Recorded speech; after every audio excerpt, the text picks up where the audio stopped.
Nothing does not exist. There is no such thing as true emptiness, not in space, not in physics, and not inside your body. Even in the deepest reaches of the cosmos, what looks like a void isn't empty at all. It flickers with motion. Virtual particles emerge from the vacuum, interact, and vanish. The vacuum is alive, unstable, necessary. And your body, it's not a solid object, it's a living field of space and tension. From the atomic level up, your biology depends on emptiness. There is space between your molecules, space inside your cells, space around your organs and throughout your fascia and lymphatic system. That space is functional, it makes repair possible. It's where the system pauses, assesses, and decides what needs to be removed for your health. Most people today, especially in the US, UK, and Canada, are never empty. They're constantly digesting, constantly feeding, constantly stimulating. Food, light, information, distraction. The space needed for restoration is choked out by momentum, and the result is exactly what you'd expect from a system with no vacuum. Breakdown. There's a biological law beneath all this. Your cells need time without input. That emptiness is what triggers autophagy, a cleanup system built into your physiology. When active, autophagy clears damaged proteins. It breaks down misfolded structures. It recycles what's still useful and destroys what isn't. It's how your cells prevent disease, how they delay aging, and it's how they stay sharp, adaptive, and stable. Autophagy isn't automatic. It doesn't run while you're eating all day or living in sympathetic overdrive. It activates when your cells sense space, when the system is no longer full, when the field quiets. In the language of physics, this is the vacuum state. And in the quantum vacuum, what looks like stillness is anything but. Particles appear and vanish constantly. Fields ripple with potential. It's from this dynamic emptiness that complexity emerges. Without the vacuum, there is no interaction, no structure, no creation. It is the condition that allows the universe to become what it is. Inside your body, the biological vacuum serves the same role. It isn't absence, it's potential. It's an opening, a reset field, and you're either making space for it or you're not. Most people aren't.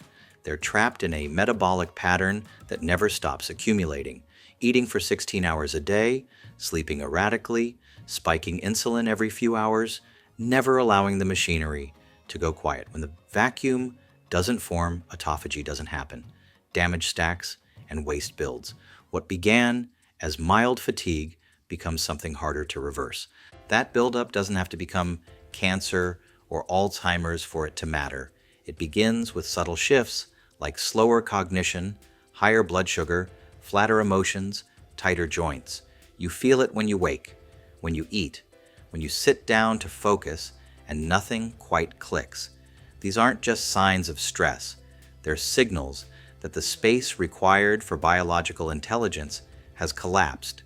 Most people try to fix this by adding things, more supplements, more protein, more movement, more stimulation. But in a system that's already too crowded, addition won't solve the problem. What's needed is subtraction, space. The right kind of emptiness, not starvation, not punishment, silence. The idea that health comes from doing more is deeply rooted in modern culture. But real health, the kind that holds up over decades, emerges from rhythm, from periods of activation followed by periods of rest, from consumption followed by clearance. This is the principle your body evolved under. It's the condition your repair systems expect. Autophagy isn't fringe or theoretical, it's happening or failing to happen inside you right now. The difference between the two is whether your body has been allowed to experience space. A 12-hour overnight fast, a 16-hour window once or twice a week, a day of low stimulation.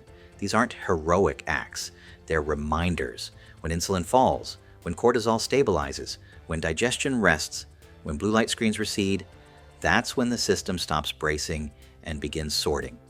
What's remarkable is how quickly your biology responds. Within hours of a fasted state, cellular metabolism begins to shift. Nutrient sensors like AMPK and sirtuins begin to activate. Mitochondrial turnover increases.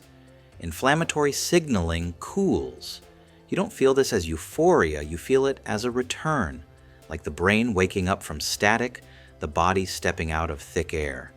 In deep space, the vacuum allows matter to organize itself into galaxies. Inside you, the vacuum allows damaged cells to be cleared before they spread dysfunction. Without space, there's no order, only accumulation, and accumulation leads to chaos. There's another layer to this, the nervous system. Most people don't realize how tightly coupled their cellular state is to their psychological one. When the body is full, the brain is full too. It becomes harder to regulate emotions, to delay reactions, to hold attention. In the absence of space, you lose not just energy, but agency.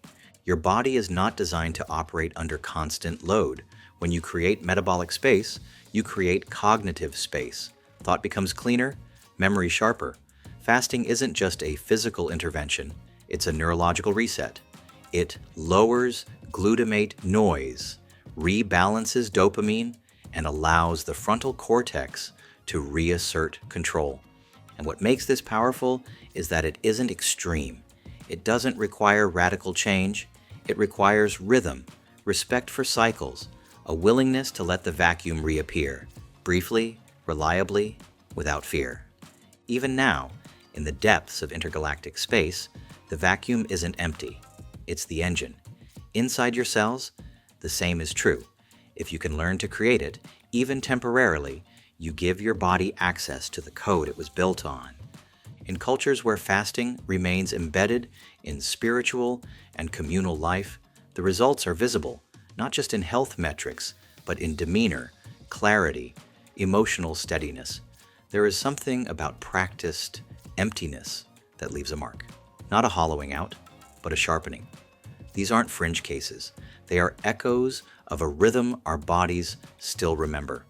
The body does not forget how to do this. It just needs a chance to return. You may have spent years crowding out the signals, but the machinery is intact. The moment insulin drops, the moment the gut stops working overtime, the switch can flip. It doesn't require perfection. It requires consistency. One evening fast, one afternoon without snacking, one day a week where the machine doesn't get flooded. The changes that follow are not abstract. Blood markers improve, waistlines shrink, sleep deepens, anxiety fades. But beyond the metrics, something more important happens. You begin to sense time differently. Thought feels less compressed. Emotions are less jagged. You're no longer drowning in the hour. Autophagy to the rescue. Your biology was never meant to operate without intervals of silence. Every system you depend on, from the heart to the liver to the brain, expects downtime. Not sleep alone, but waking emptiness, vacuum. The moment you stop overriding that expectation is the moment your body begins to trust you again. And from trust, repair begins. Let the vacuum exist, not endlessly, not every day, just enough to reset the rhythm, to allow the processes that wait beneath your busy surface to rise. It's the act of letting the engine cool long enough to rebuild. You've felt the cost of crowding. Now give yourself the contrast, give yourself the space. Let the vacuum do what it was always meant to do. Hold the system. Let autophagy clear the broken and prepare the new. Thank you for watching with us, and please let us know if our unique blend of the science of the universe and health resonates.